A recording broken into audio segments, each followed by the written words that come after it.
The coffee mug slipped from my hands, shattering against the kitchen floor. But I barely noticed. My eyes were fixed on the screen of Sarah's laptop, left carelessly open on the counter. The email chain glowed in the dim morning light, each word a dagger twisting deeper into my chest. Can't wait to see you in Cancun, babe. It's been too long since we had a whole week together. Love you always, M. Sarah, my wife of 7 years. The woman who'd promised to love me through everything. The same woman who told me just yesterday she was going on a girls' trip to Miami with her college friends. My hands trembled as I scrolled through more messages. They went back months, 6 months to be exact. 6 months of I miss you, and counting down the days and wish we didn't have to hide.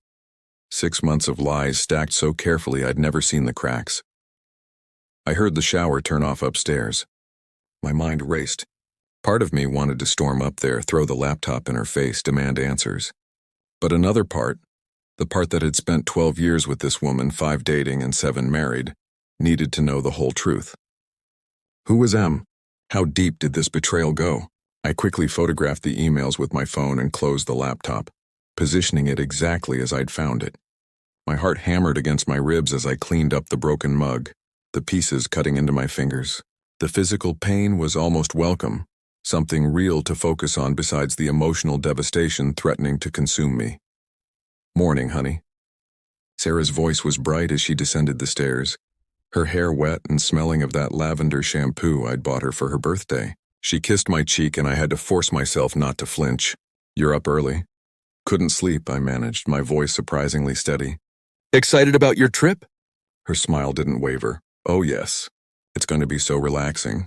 Just me, Jessica, and Amanda, lying on the beach with margaritas. You know how I need this break from work. Every word was poison. Jessica and Amanda I'd already checked. They weren't going anywhere. Jessica had posted about a work conference in Seattle on her Instagram just hours ago. When does your flight leave? I asked, pouring her coffee like this was just another normal morning. Like my entire world wasn't disintegrating. 2 p.m. I should probably start packing soon. She glanced at her laptop, and I saw the briefest flicker of something cross her face. Worry? Guilt? But it vanished as quickly as it appeared. Will you miss me? The question nearly broke me. Will I miss you? I wanted to scream. I'll miss the woman I thought you were. I'll miss the life I thought we had. I'll miss believing that love was real and promises meant something. Of course, I said instead. It's a whole week. House will be too quiet. She laughed, that familiar sound that used to make me smile. Now it just sounded hollow. I'll call you every day, promise, more promises. More lies. After she went upstairs to pack, I sat at the kitchen table, staring at nothing. 7 years of marriage. 12 years total. I thought about our wedding day, how beautiful she'd looked walking down the aisle. I thought about the first apartment we'd rented together, tiny and cramped but perfect because we were together. I thought about every I love you, every kiss, every shared dream about our future. Had any of it been real? Or had I been living in a fantasy, blind to the truth? My phone buzzed. A text from my brother Jake, still on for poker Friday. Friday. Sarah would be in Cancun by then. With M living whatever secret life she'd constructed away from me. An idea formed, dark and terrible but necessary. I needed to know everything. Who was this man? What had she told him about us? Did he even know she was married? I opened my laptop and searched for flights to Cancun. My hands shook as I clicked purchase on a ticket leaving tomorrow morning. I'd follow her. I'd watch from the shadows. And I'd finally learn the truth about who my wife really was. The house suddenly felt suffocating. I stepped outside into the yard, the morning sun too bright, the birds singing too cheerfully. Everything looked the same as yesterday, but nothing would ever be the same again. I pulled out my phone and looked at the photographs of those emails again, rereading them until the words blurred. Then I scrolled to our wedding photos in my gallery. Sarah in her white dress, radiant and perfect. Me in my tux, the happiest I'd ever been. That man in the photo had no idea what was coming. He believed in forever. I wasn't sure what I believed anymore. The flight to Cancun was turbulence-ridden, but I barely noticed. My mind was a storm of its own, replaying every moment of the past 6 months, searching for clues I'd missed. The late-night work emergencies. The new lingerie I'd found in her drawer that she'd never worn for me. The way she'd started going to the gym at odd hours. The sudden interest in her appearance, the new perfume. The countless hours on her phone with that secretive smile. I'd been so stupid, so trusting, so blind. Landing in Cancun felt surreal. The Mexican sun blazed overhead as I collected my luggage. My phone already tracking Sarah's location through the family sharing app she'd forgotten was still active. According to the GPS, she was at the Paradisus Resort, about 20 minutes from the airport. I'd booked a room at a smaller hotel across the street, close enough to observe, far enough to remain hidden. The taxi driver tried to make conversation, asking if I was here for vacation. I mumbled something non-committal, my eyes locked on my phone screen watching that little dot that represented my wife. My wife. The word felt strange now, like a costume that no longer fit. By the time I checked into my hotel room, it was evening. I stood on my balcony with binoculars I'd purchased at the airport, feeling like a character in a bad movie. But this was my life now. This was what 7 years of marriage had reduced me to, a man spying on his own wife. Through the binoculars, I could see the pool area of the Paradisus, and then I saw her. Sarah sat at the pool bar wearing a red bikini I'd never seen before, but she wasn't alone. Next to her sat a man, tall, athletic build, dark hair. His hand rested on her lower back, possessive and familiar. As I watched, she leaned into him, laughing at something he said, and he kissed her temple. The intimacy of the gesture hurt more than anything else. This wasn't just physical. They had routines, inside jokes, history. I took photos, my hands steadier than my breathing. The man, M, I assumed, ordered drinks and they clinked glasses. To what, their secret romance? The fool husband back home who suspected nothing? My phone buzzed. A text from Sarah. Made it safely. Hotel is beautiful. About to have dinner with the girls. Miss you already. The casualness of her lie was breathtaking. She could text me while sitting next to him, could send me heart emojis while his hand traced patterns on her skin. Who was this woman? Had I ever really known her? I spent that evening watching them. They had dinner on the beach, his arm around her shoulders. They walked along the shore, her head on his shoulder. They kissed under the moonlight like newlyweds, like people without secrets, like their love was something pure instead of built on betrayal. Around midnight, they disappeared into the resort. I knew where they were going, what they were doing. The images that filled my mind were torture, but I couldn't look away from the building, couldn't stop imagining. I didn't sleep that night. Instead, I researched.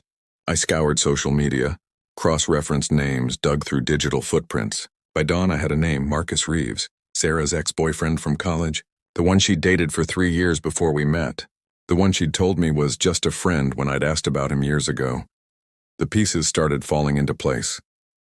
6 months ago, Sarah had gone to her college reunion, alone because I'd had a work commitment. She must have reconnected with Marcus there, and somehow what should have been a nostalgic hello had turned into this, but it was more than an affair. As I scrolled through Marcus's carefully curated Instagram, public ironically unlike Sarah's private one, I found something that made my blood run cold. Photos from the past 6 months. Marcus at restaurants I recognized, the same ones Sarah had told me she was visiting with work colleagues. Marcus at a cabin in the mountains during the weekend. Sarah had claimed to be at a work retreat. Marcus with his arm around a woman whose face was always conveniently cropped out or turned away, but whose jewelry, whose watch, whose distinctive birthmark on her left shoulder gave her away. She'd been living a double life. Not just texting another man, not just meeting him occasionally. She'd been actively building an alternate existence, complete with weekend getaways and romantic dinners and all the trappings of a real relationship. Day 2, I followed them from a distance. I watched them jet ski in the morning, their laughter carrying across the water. I saw them have lunch at a beachfront cafe, feeding each other bites of food. I observed them browse shops in the afternoon, Marcus buying her a necklace that she immediately put on, throwing her arms around him in gratitude. She was different with him. More animated, more free. She laughed more easily, touched him more naturally. She was a version of herself I'd never seen, or perhaps a version she used to be before life with me had somehow dimmed that light. The thought was almost worse than the betrayal itself. Had I failed her somehow? Was I so inadequate that she'd needed to create an entirely separate life just to feel alive? No, I pushed that thought away. This wasn't about me. This was about her choices, her deceptions, her willingness to destroy everything we'd built. That evening, I made a decision. Tomorrow, I would confront her. I would walk into that resort, find them together, and end this nightmare. I needed to see her face when her two worlds collided. I needed to hear what possible explanation she could offer for 6 months of calculated lies. I called the Paradisus and, pretending to be Marcus, confirmed his room number. Room 412, 4th floor, ocean view. Probably cost a fortune. I wondered if she'd helped pay for it, if our joint bank account had funded her romantic getaway with another man. As I lay in bed that night, I thought about tomorrow. How would she react? Shock, anger, shame? Would she try to deny it even with him standing right there? Would she cry? Apologize? Beg for forgiveness? Did I even want her forgiveness? Could 7 years of marriage survive this? Should they? My phone lit up with another text from Sarah. Good night, honey. Wish you were here. Love you so much. I stared at those words until they stopped making sense. Love. What did that word even mean anymore? Tomorrow I'd find out. Morning came too quickly and not quickly enough. I'd rehearsed this moment in my mind 1,000 times throughout the sleepless night. But as I walked through the lobby of the Paradisus resort, my carefully planned words evaporated. The resort was beautiful. All white marble and flowing curtains. The kind of place Sarah and I had always talked about visiting together. Another knife twist. Another dream that had been contaminated. I took the elevator to the 4th floor, each ascending number a countdown to detonation. My reflection in the mirrored walls showed a man I barely recognized. Hollow eyes, clenched jaw, a person transformed by knowledge he wished he could unknow. Room 412. I stood outside the door for a full minute, listening. Voices drifted through. Sarah's laugh, lighter than I'd heard in years, and a man's deeper chuckle. They sounded happy, comfortable, real. I knocked. The voices stopped. Footsteps approached. The door opened. Marcus stood there in swim trunks and nothing else, his smile fading as he took in my face. Can I help you? His confusion was genuine. He had no idea who I was. Is Sarah here? My voice came out calmer than I felt. Sarah? He frowned. There's no... Marcus? Who is it? Her voice called from inside, and then she appeared behind him, wrapped in a resort robe. The moment she saw me, all color drained from her face. David. My name came out as barely a whisper. David? Marcus looked between us, confusion deepening. Who's David? I almost laughed at the absurdity. Her husband. The word hung in the air like a grenade. Marcus stepped back as if I'd struck him. Husband? What the hell? Sarah, what is he talking about? But Sarah just stared at me, frozen, her mouth opening and closing without sound. I'd imagined many reactions, but this complete shutdown wasn't one of them. Can I come in? I didn't wait for an answer, pushing past them into the room. It was exactly as I'd imagined. Unmade bed, their clothes mingled on the floor, room service trays on the balcony. Evidence of their perfect little vacation. Sarah, talk to me. Marcus's voice rose, desperate and confused. What does he mean, husband? She finally found her voice, but it was small, broken. David, I need to explain. Explain? The word exploded out of me. You're going to explain 6 months of lies. You're going to explain this? I gestured at the room, at them, at everything. You told me you were here with Jessica and Amanda. You told me, my voice cracked. You tell me you love me every single day while you're living this whole other life with him. Wait. Marcus held up his hands, his face shifting from confused to angry. 6 months? Sarah, we've been together for 8 months. You told me you'd ended things with your boyfriend last year, that you were single. Now it was my turn to be confused. Boyfriend? We're married. We've been married for 7 years. That's impossible. Marcus turned to Sarah, his voice sharp. Show me your left hand. We both looked at her hand. It was bare. No wedding ring. No tan line, nothing. I take it off when... She started, but Marcus cut her off. When what? When you're pretending to be single? He ran his hands through his hair, pacing. Jesus Christ, Sarah, who even are you? I'm sorry. Tears started streaming down her face. I'm so sorry. Both of you, I never meant what? I demanded. Never meant to get caught? Because you sure as hell meant to do this. 6 months of planning trips, making excuses, living 2 lives. That takes effort, Sarah. That takes dedication. Marcus was looking at his phone, scrolling frantically. Michelle, you told me your name was Michelle Harper. You said you were a marketing consultant from Denver who traveled for work. You said...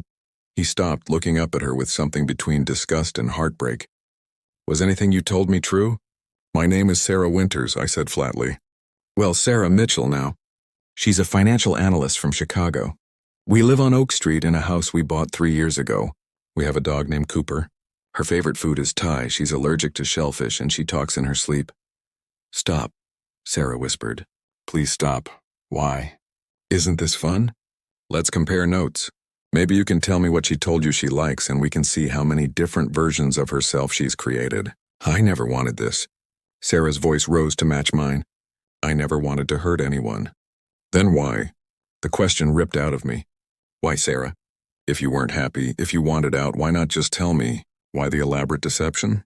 Why him? She looked at Marcus and something in her expression shifted, softened. Because I loved him first.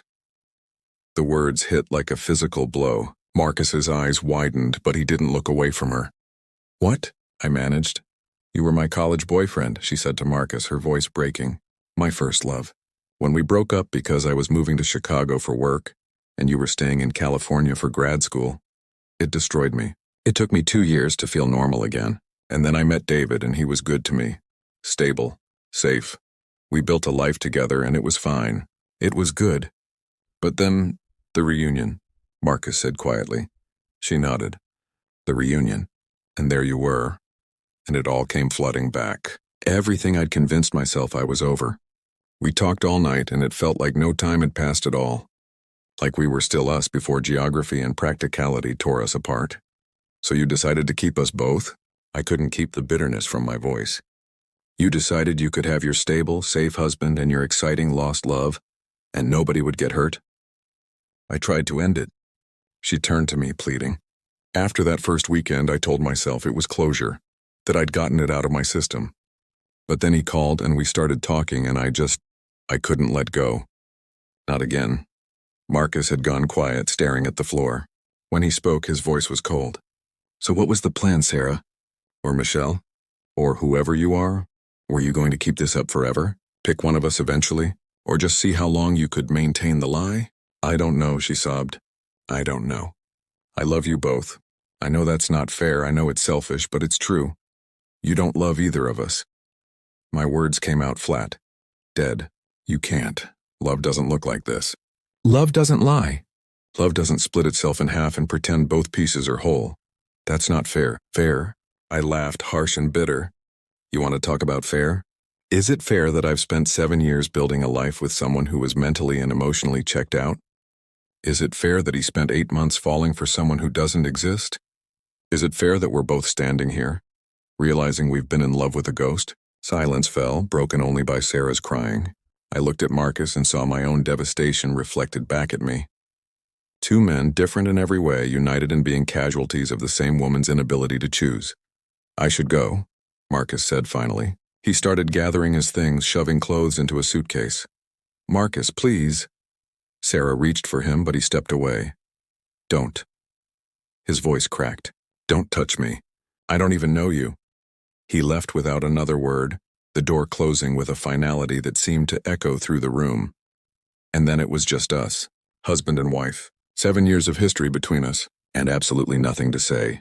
The silence after Marcus left was suffocating. Sarah stood frozen by the window, still crying, mascara running down her face in black rivers. I found myself cataloging details with strange detachment. The way her hands trembled. The rose gold necklace Marcus had bought her yesterday glinting at her throat. The half-packed suitcase on the bed with clothes I'd never seen before. How long were you going to keep this up? I finally asked, my voice hollow. She turned to face me, hugging herself. I don't know, forever? Until I got caught? Until I figured out what I wanted? A bitter laugh escaped her. God, that sounds pathetic when I say it out loud. It is pathetic. I sat down heavily on the edge of the bed, suddenly exhausted. 7 years, Sarah. We've been together for 12 years total. When did I become not enough? It wasn't about you not being enough. Don't. I held up a hand. Don't give me that bullshit. If I was enough, you wouldn't have needed him.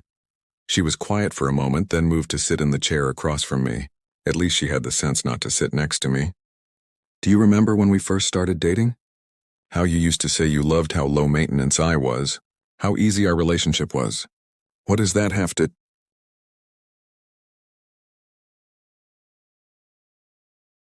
I made myself easy for you, David. I smoothed off all my rough edges. I learned to be the woman you needed. Organized, responsible, stable. Your parents loved me because I was nothing like your ex, the one who was too dramatic and too emotional. Your friends loved me because I didn't cause problems or make demands. And somewhere along the way I forgot how to be anything else. So this is my fault? Anger flared in my chest. I forced you to have an affair? No! She leaned forward, urgent. That's not what I'm saying. The affair is all on me. But the person I was with, Marcus, that was me too. The parts of myself I buried to be your wife. Who are you with him? The question hurt to ask. Spontaneous, adventurous. Someone who dances in the kitchen and stays up all night talking about dreams instead of retirement plans. Someone who takes risks and feels deeply and doesn't always have her shit together. She wiped her eyes. Someone more like who I was before I met you. And that person needs someone like Marcus? Not someone like me? I don't know. The words burst out of her. That's the whole problem, David. I don't know. When I'm with you, I miss the stability, the partnership, the history. When I'm with him, I miss the passion, the excitement, the feeling of being fully alive. I'm split down the middle and I don't know how to choose. I stood up, pacing to the window. The ocean stretched out endlessly, indifferent to the human drama unfolding in this hotel room. You want to know the worst part?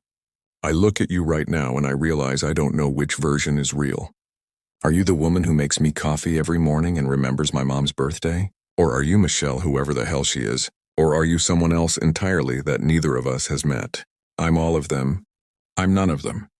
I don't know anymore. I turned back to face her. When you're with me, do you think about him? She hesitated, and that hesitation was answer enough. Do you love me? I pressed. And I don't want some bullshit about loving us both. Right now in this moment, looking at me, do you love me? Yes, the word came out as a whisper. I do love you. But there shouldn't be a but in that sentence, Sarah. But I also know I hurt you in a way that can't be undone. Her voice strengthened. I know that even if you somehow found a way to forgive me, you'd never forget. Every time I was late coming home, every time I checked my phone, every time I said I was going out with friends, you'd wonder. And I don't blame you for that. I'd wonder too. She was right, and we both knew it. Trust once shattered, this completely didn't just glue back together. Tell me about him, I said, surprising myself. Tell me who Marcus Reeves is to you. Sarah looked startled. Why would you want to know that? Because I need to understand what I was competing against. What made you willing to blow up our entire life? She was quiet for a long moment, then began speaking softly. Marcus was my first everything. First love. First person who made me feel seen. First person who made me want to be brave instead of careful. When we dated in college, we were those people who everyone either loved or hated. The couple who was too intense, too passionate, too much. We'd fight and make up, stay up all night solving the world's problems, make impulsive decisions that sometimes worked out and sometimes crashed and burned. Sounds exhausting. It was. It was also exhilarating. When we broke up, I told myself I needed something different. Something sustainable. And I found that with you. We didn't fight because we communicated so well. We didn't have drama because we were both reasonable adults. We built something solid and real, and I valued that. I did. But you missed the chaos, I said flatly. I missed feeling like I was living instead of just existing. She met my eyes. I missed feeling like someone wanted to know every messy, complicated part of me instead of just the easy parts. The accusation stung because there was truth in it. I had loved how easy our relationship was, how we rarely fought, rarely struggled, rarely pushed each other. I'd thought that meant we were perfect together. Maybe it just meant we were comfortable. So when you saw him at the reunion, you jumped at the chance to feel alive again, I said. I didn't plan it. That first night, we just talked. About where life had taken us, about regrets, about all the what-ifs. He told me he'd never gotten over me completely, that he'd measured every relationship against what we'd had. And I realized I'd done the same thing. I'd built my life in deliberate opposition to what we'd been, choosing stability over passion, safety over risk. And then we kissed. And it was like being 22 again, like no time had passed. And when he asked to see me again, I said yes. Just once, I told myself. Just to see if what I was feeling was real or just nostalgia. She laughed bitterly. But once became twice, became a weekend, became this. Did you sleep with him that first time? She flinched but answered, No, not until 2 months in. I kept telling myself I was just friends with an ex, that it was innocent. But I knew what I was doing. I knew where it was heading. And you did it anyway. And I did it anyway. She stood up, wrapping her arms around herself. I told him I was single because I wanted to see what it would be like to be with him without the guilt, without the complications. I created Michelle Harper, a woman who was free to love him without consequences. And for 8 months, I got to be 2 different people, the responsible wife and the passionate lover. And I know how fucked up that is, believe me. Did you tell him you loved him? Yes. Did you mean it? Yes. Do you still love him? She looked at me with red, swollen eyes. I think I never stopped loving him, and I think that's why I could never fully love you the way you deserved. The truth of it hit me like a freight train. 7 years. I'd spent 7 years with a woman who'd been in love with someone else the entire time. Not actively, maybe. Not consciously, probably. But that first love had been there, lurking in her heart, taking up space that should have been mine. Why did you marry me? The question came out broken. If you knew you weren't over him, why did you say yes when I proposed? Because I thought I was over him. I thought what we had was mature love, the kind that lasts. I thought I'd outgrown the need for drama and intensity, and for a long time I was happy. I really was, David, you have to believe that. I don't have to believe anything anymore. I moved toward the door, suddenly desperate to be anywhere but in this room. I can't do this. I can't sit here and listen to you talk about loving him while wearing my ring. I stopped.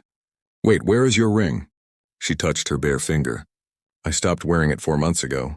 I told you it was being resized. Jesus Christ, another lie among thousands. What else haven't you told me? David, no, I'm done. I'm done listening to explanations and excuses and all your conflicted feelings. You made your choice every single day for 6 months. Every lie was a choice. Every secret meeting was a choice.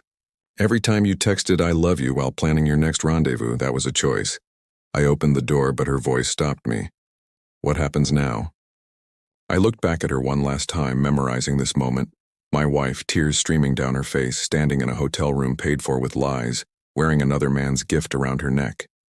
Now I go home and figure out how to untangle my life from yours. I call a lawyer. I tell our friends and family that the marriage everyone thought was perfect was actually built on sand.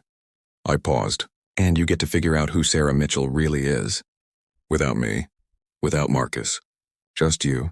I do love you, she said one more time, desperate. I know you do, I replied. That's the saddest part of all of this. You love us both and you destroyed us both because you couldn't choose. That's not love, Sarah, that's selfishness. I stepped out into the hallway, and the door clicked shut behind me with a finality that echoed through my entire body.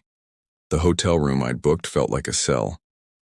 I sat on the edge of the bed, phone in hand, staring at the screen without seeing it. Hours had passed since I'd left Sarah in that room. Or was it minutes? Time had lost all meaning. My phone buzzed. A text from Sarah. Please, can we talk? I know you're still here. I can explain more. I can fix this, I almost laughed. Fix this. As if 7 years of marriage could be repaired with words. As if trust was something that could be glued back together like a broken vase. Some things once shattered stayed shattered. I didn't respond. Instead, I opened my Photos app and scrolled through our history. Our wedding day. Sarah radiant in white, me believing I was the luckiest man alive. Our honeymoon in Greece. The day we bought our house. Cooper's adoption day. Christmas mornings. Anniversary dinners. Ordinary moments that had felt like building blocks of something permanent. Had she been thinking of Marcus in any of these photos? Had she been imagining a different life while smiling for the camera in ours? Another text, Marcus left. He checked out and flew home. I'm alone. Please, David, please come back so we can figure this out. Figure what out? There was nothing left to figure. The math was simple. Wife plus husband plus affair minus trust equals divorce. I booked a flight home for the morning. Then I did something I'd been avoiding. I called my brother Jake. Hey man, what's up? His voice was cheerful, normal. Thought you were holding down the fort while Sarah was on her girls' trip.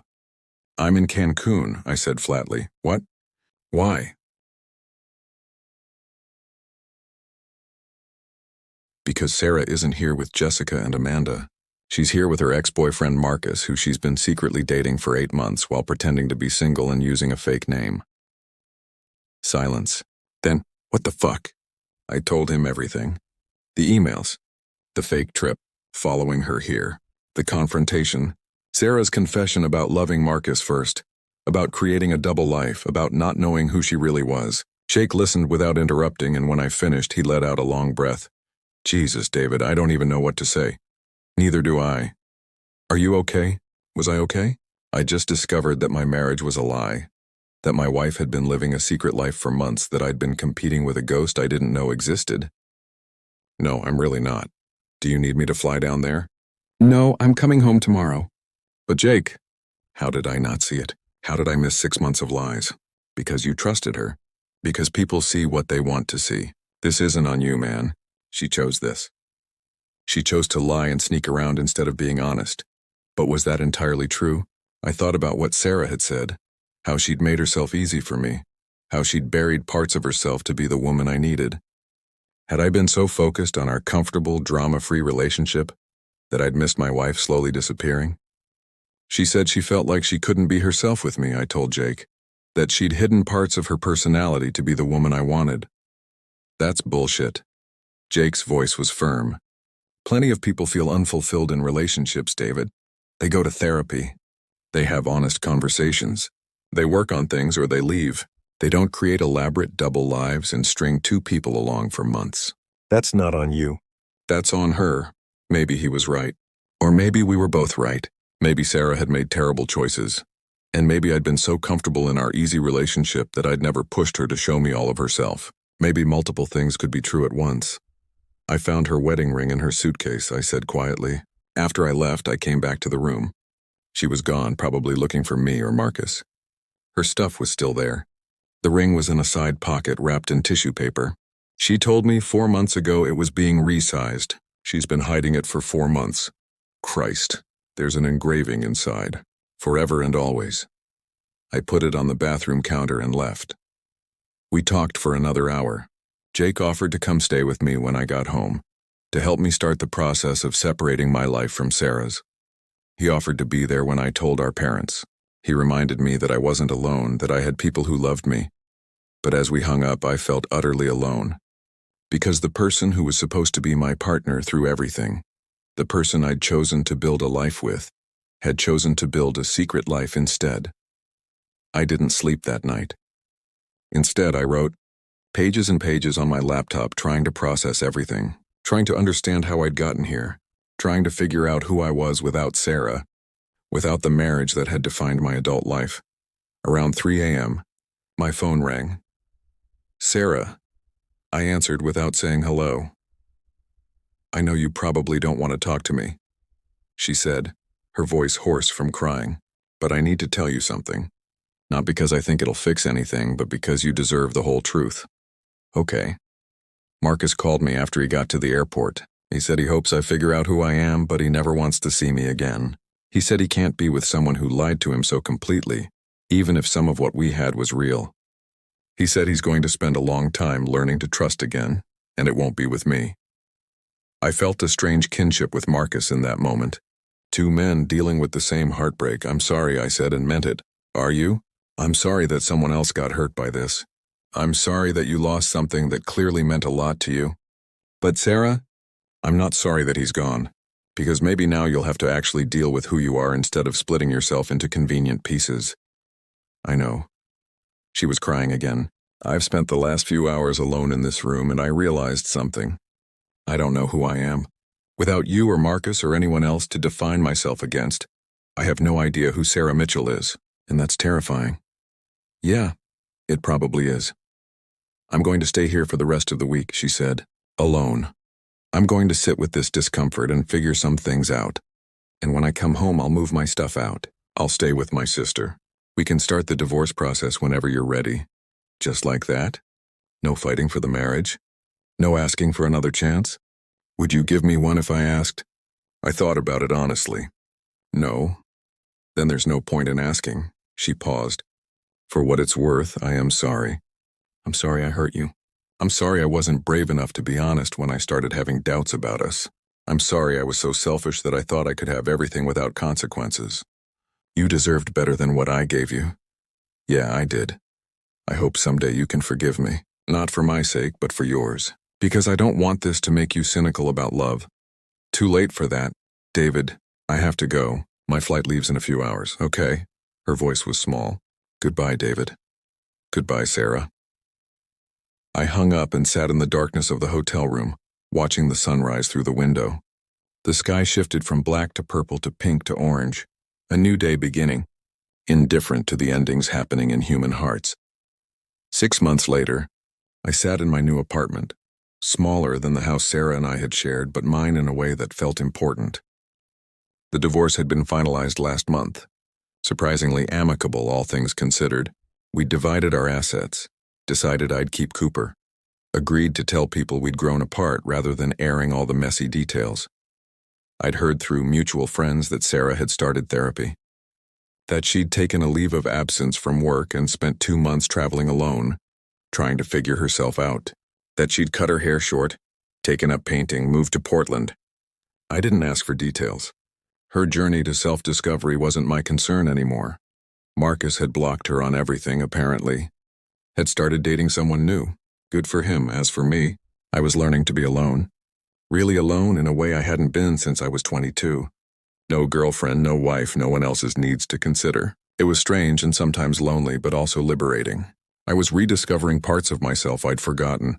My love of hiking, my tendency toward late-night philosophy, my ability to make decisions without consulting anyone else. I'd started therapy too. Learned about codependency and people-pleasing and how I'd built my identity around being the stable, reliable partner. How I'd been so focused on maintaining peace that I'd never asked the hard questions. How Sarah and I had both been hiding from ourselves in different ways. She through her double life, me through my comfortable complacency. I dated a bit. Nothing serious. I wasn't ready for serious, might not be for a while. But I was learning that trust wasn't an all-or-nothing proposition. You could trust someone with small things while keeping the big things close. You could be open without being naive. Sometimes late at night I'd think about that day in Cancun. The look on Sarah's face when she saw me. The revelation that my marriage had been built on sand. The moment I walked out of that hotel room and away from 7 years of my life. And I'd think about what I'd told her. That day, I didn't lose my wife. I lost the illusion of love. But that wasn't quite right, I'd realized. I did lose my wife. I lost the real flawed, complicated woman I'd married. But I'd also lost something more important. The comfortable lie I'd been living. The belief that a relationship without conflict meant a relationship without problems. The assumption that easy meant good. The Sarah I'd married had been real. The love we'd shared had been real. But it had been incomplete. For both of us. And neither of us had been brave enough to face that truth until it exploded in a hotel room in Cancun. Some days I missed her. Missed the routine of our life together. Missed having someone to come home to. Missed the shared history that no one else would ever have with me. But most days I was okay. Better than okay sometimes. Because I was building something new. A life that was entirely mine, built on truth instead of comfort, on growth instead of stagnation. My phone buzzed. Jake asking if I wanted to grab dinner. I texted back yes and grabbed my jacket.